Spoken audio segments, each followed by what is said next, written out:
Oh my goodness. Oh my goodness, my beautiful lady's here. Okay, go ahead. I'm Roselyn Nicklaus. We live in Garden City and have for 55 years. Wow. Yeah. Go ahead. Well, I'm Ed Nicklaus. I'm, the proud husband of Roselyn. And, yes, we've been here for 55 years. No, I started first grade in a little town of Peabody and went through all 12 grades with, 12 or 13 of us in that class that were there the whole time. And got to know them pretty well. When I went to country school, I was the only one in my class. And then one or two would move in. And then when I got to about fourth grade, I was in a city school. I'm 88. Roselyn is 86. That's quite an achievement right there. And we got married at, 22 and 24? 22 and 23, I think. Oh, okay. So it's been a long time. Well, it was kind of I don't know whether it was planned or not. Her grandmother was kind of what would you call it, where she liked to introduce young people? Matchmaker. Yes, you're right. Okay. Well, anyway, I and a fraternity brother were looking for an apartment.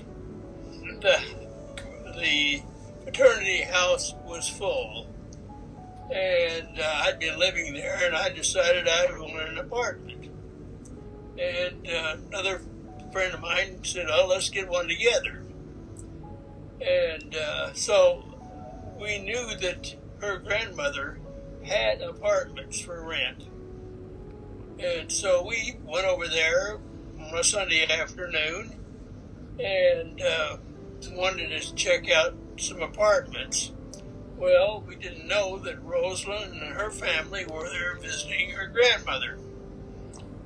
And so the matchmaker decided that the granddaughter ought to show the young men the apartments. But she gave her the wrong keys. So we had to make several attempts to actually see the apartments. And that started the whole thing right there. We got to know her better, and I think I actually asked her for a date then at that time. He did live in my grandmother's house, so I knew I was always careful to not be out too late at night because she could hear him come in that night. We had the kids long before we got here. Deborah was born in 1957. We were married in 55. She was born in 57. Pam was born late in 58. And when he was in college, he got a job in the printing department. So when we got married and left school, or we graduated, we moved to Emporia. Where did you get your first job out of college? We went to Wathena to teach. Oh yeah, we went up there to teach a year, and then we both quit the next year, and we stayed there. And I had Debbie, and he went over to St. Joe, worked in a printing shop, didn't you? Well, yes, mm-hmm. Yes. I was an engineer for an insurance company. Okay. Then we got back into teaching. I taught ESL. And we had a lot of classes brought in for the teachers because that's when everyone was just starting to come in from Mexico and Vietnam and Laos. And then everybody learned how to speak English. They didn't need me anymore.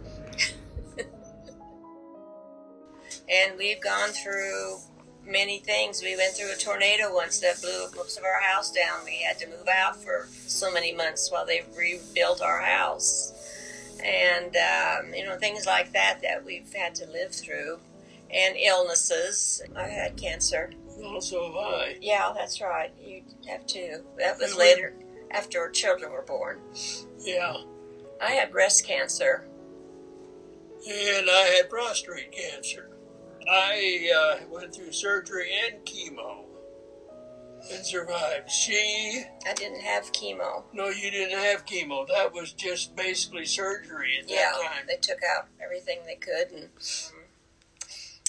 I think it's just a silent, we have faith that we are going to stay together.